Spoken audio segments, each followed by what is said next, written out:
Je vous en avais parlé en début d'émission, là, cette vague de délinquance puis de crimes très graves qui sont commis par des gens de plus en plus jeunes, des mineurs ou alors à peine majeurs. Et moi, je veux comprendre, là, parce que, tu sais, mon premier réflexe, c'est de la racaille. C'est de la racaille, ces jeunes-là. Ça peut avoir des petits bums puis tout ça. Mais tu sais, en même temps, c'est des enfants comme les autres. Là. Qu'est-ce qui les a poussés soudainement vers la délinquance? La meilleure personne pour nous éclairer, c'est Mathieu Arsenault. Il est documentariste. Je dis c'est la meilleure personne parce qu'il a fait une série en 6 épisodes formidable que vous devez voir sur Illico Plus. C'est sorti le 27 novembre dernier. Ça s'intitule Crimes désorganisés au cœur de la délinquance juvénile. Et Mathieu a suivi, c'est ça, des jeunes qui avaient commis des crimes graves puis qui se posaient la même question que je me pose. Qu'est-ce qui fait qu'ils sont tombés là-dedans? Il est avec nous. Salut Mathieu. Allô, Richard? Salut. Premièrement, qu'est-ce qui t'a amené à faire ce documentaire-là? Ben, moi, il y a très longtemps, je m'impliquais avec le docteur Julien. J'étais bénévole pour aider un petit garçon défavorisé là, de Schlaga. D'ailleurs, pour la petite histoire, tu as même donné des sous à un certain moment donné pour envoyer cet argent-là dans une école privée, un pensionnat, pour y donner une chance dans la vie. Oui. Fait que moi, c'est comme parti de là, parce qu'on se connaissait des francs-tireurs et tout. Puis, sauf que ce petit gars-là est devenu délinquant.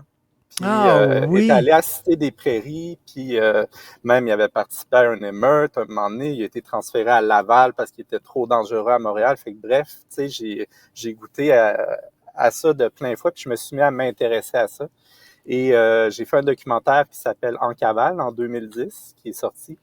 Et après, c'est le CIUS qui s'occupe de Cité des Prairies qui m'a recontacté pour faire une série.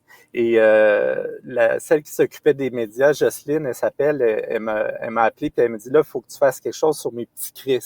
Elle les appelait comme ça, mes petits Chris. Puis j'étais aussi curieux que toi de faire, OK, ben ouais, c'est vrai, c'est pas juste des délinquants ou des numéros puis qui agissent comme des robots. Là, faut essayer de comprendre qu'est-ce qui se passe dans la tête de ces jeunes-là. Et moi, je voulais voir si, justement, oui, il y avait des possibilités de réinsertion ou qu'est-ce qu'on faisait avec eux. Écoute, ma psychologie à Saint-Saëns, ma psychologie de comptoir, là, tu sais, on pense souvent que c'est parce qu'il manque de modèles masculins forts Mm-hmm. et que peut-être un père absent, puis il se cherche un modèle masculin, quoi, dans des gangs de rue, là, tu sais, le chef de gang, c'est comme un papa, puis tout ça. C'est-tu de la psychologie à Saint-Saëns ou, dans certains cas, c'est un peu ça, quoi? Il y a des jeunes que l'histoire, c'est ça. Mais après, chaque individu arrive avec une histoire très, très complexe. Puis, Ouais. ce qui est sûr, c'est que les jeunes qui se retrouvent là-dedans, c'est qu'ils ont on appelle ça des facteurs de vulnérabilité. C'est comme des faiblesses émotionnelles ou des besoins non comblés. Puis, le cerveau des adolescents est plus impulsif que celui d'un adulte. Il va passer à l'acte beaucoup plus rapidement, de façon beaucoup moins réfléchie. Et c'est comme ça qu'ils se mettent dans le trouble. Puis, tu sais, je pense que tout le monde qui nous écoute à l'adolescence, puis même à l'âge adulte, on a pris des décisions un peu douteuses sur un coup de tête. On s'est pas fait pogner, puis on fait OK, ben on continue, puis voilà. Mais bref, ceux qui se ramassent en centre jeunesse, c'est ceux qui se font pogner pour les crimes qu'ils font. Écoute, c'est des jeunes, quoi, qui viennent d'un milieu défavorisé, puis qui rêvent, eux autres aussi, d'avoir de l'argent, puis des beaux chars, puis des beaux vêtements, c'est ça? Il peut avoir ça, il peut avoir des jeunes qui viennent de milieux favorisés. Il y a beaucoup de racisme systémique aussi dans ces endroits-là, fait qu'on va retrouver une majorité de jeunes arabes ou de jeunes noirs qui sont détenus dans les centres jeunesse. Mais après, il y a aussi des jeunes blancs, il y en a des enfants de la DPJ, oui. C'est le propre système qui génère des enfants de la DPJ qui plus tard génèrent des propres délinquants qui doivent s'occuper. Puis tu as des enfants qui font ça, tu sais pas pourquoi, là. Famille de riches, tout ça, tout est possible. Y a-tu Fait que, aussi tu sais, on essaie le cerveau, il fait ça. On essaie de les mettre dans le même paquet parce que c'est plus Oui. facile de comprendre puis de traiter l'information, mais ces catégories-là, ils mènent nulle part parce que ça n'existe pas. Des immigrants de deuxième génération qui sont en conflit avec leur père, qui a peut-être qui est plus sévère, qui a encore les deux pieds dans son pays d'origine. Le jeune arrive, il veut vivre à l'américaine, il y a un conflit avec ses parents, ils n'ont pas les mêmes valeurs, etc. Le lien se dissout entre les deux, il part, lui, puis il tombe dans une gang. Ça aussi, ça peut être un récit, mais comme tu dis, il n'y a pas de pattern pour tout le monde. Non, puis tu sais, deux frères d'une même famille, il y en a un qui peut adopter la délinquance, puis l'autre devenir médecin, tu sais, on ne sait pas. Euh, mais aussi, il y a ça, oui, les parents trop autoritaires, tu sais, qui viennent de l'immigration ou qui soient de souche, peuvent engendrer de la délinquance. Et Mais la solution que tout le monde pense, ben, faut être plus répressif ou faut augmenter les peines. En réalité, ça crée l'inverse. ah oui, Tu vas créer des psychopathes à long terme qui vont faire des crimes beaucoup plus graves. pourquoi? Parce Euh, qu'ils vont être envoyés en prison, puis en prison, ça va être une école du crime pour eux autres, là. École du crime, puis aussi, tu sais, c'est très concret là, de les voir entre quatre murs. Tu sais, tu as 16 ans, les hormones dans le tapis, puis tu es en cage, puis tu développes ta rage. Tu sais, je veux dire, si Oui, personne je sais s'occupe de bien, mais en toi, même temps, Mathieu, tu sais, c'est des crimes graves. Là. Tu sais, on voit, là, ils foutent le feu à des commerces. Là, maintenant, ils braquent des itinérants avec des armes à feu. Ça se tire dessus, là, des viols, etc. Là, c'est pas seulement du vol à la tire, là, tu sais, piquer des pantalons, des jeans dans des magasins, c'est plus que ça.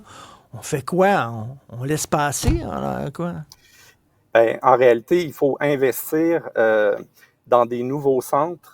Parce que, tu sais, si t'es des prairies, il est dans l'est de Montréal, il est vieux, il est laid, ça a l'air d'une prison. Pourquoi on n'en bâtit pas un nouveau? Il faut s'occuper des besoins de ces jeunes-là, tu sais.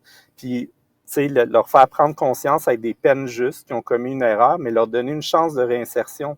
Parce que c'est ça. Puis des fois, ça peut prendre 5 crimes avant que la personne chante. Puis des fois, ça se produit jamais.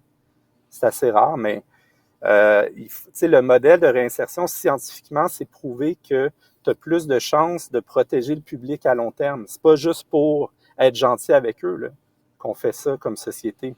C'est parce qu'on veut pas que ce jeune-là, il ressorte, puis il vienne chez vous, puis il tire à coups de gun, comme de manière random, comme ça peut arriver.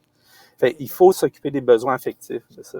Et toi, rapidement, là, puis je conseille aux gens d'aller voir ta série pour en savoir plus. Est-ce que tu as eu des liens affectifs avec ces jeunes-là? Est-ce que tu les as aimés? Est-ce que tu les as compris? Est-ce que tu as eu une relation avec ces jeunes-là?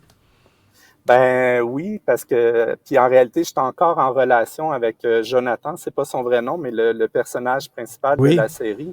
On se parle encore, tu sais, puis on s'est parlé dernièrement, puis je sais qu'il aurait aimé ça être en entrevue avec moi aujourd'hui, puis ça. Là, on peut pas le faire parce que ça dévoilerait son identité, mais tu sais, Oui. on a un lien très proche. Puis on a fait aussi le tournage à un moment donné, puis on le voit dans la série, à un moment donné, on est allé faire du ski alpin ensemble, tu sais.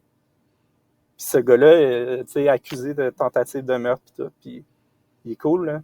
Est-ce que tu penses qu'il va s'en sortir? Ça, c'est lui qui va décider, là. Ça se peut que ça prenne plus de temps qu'il pense, mais ouais, il y a une chance réelle parce que juste le geste qu'il a fait de se laisser filmer, de partager son vécu, tu sais, c'est un geste pro-social. Ça veut dire qu'il a envie d'être avec nous autres, de faire partie de notre gang, de ne pas rester l'autre bord, tu sais. Il y en a qui parlent pas. Ben, Mais, eux, évidemment, ça peut prendre plus de temps, là, tu sais. en tout cas, puis une chose est sûre, c'est qu'il faut donner des peines sévères pour les adultes qui manipulent ces jeunes-là, qui les embarquent Oui. dans des gangs, puis tout ça, puis que, tu sais, qui Oui, c'est profitent ça, de la vulnérabilité de ces jeunes-là. Eux autres, il faut leur donner oui, des peines sévères. exactement. Ça, c'est sûr et certain, c'est notre responsabilité. C'est pas la faute des jeunes. Tu sais, les jeunes sont jeunes, ils font des conneries. Nous, on est là, on a un système, puis on prend soin de tout le monde, puis on agit rationnellement au lieu de céder à la panique, même si ça a l'air de l'orange mécanique qui débarque. Là. Ça a toujours existé, cette affaire-là. Là. C'est ça, il y a un livre qui s'appelle La France Orange Mécanique. J'ai écrit une chronique Québec, Québec Orange Mécanique. Merci Mathieu Arsenault.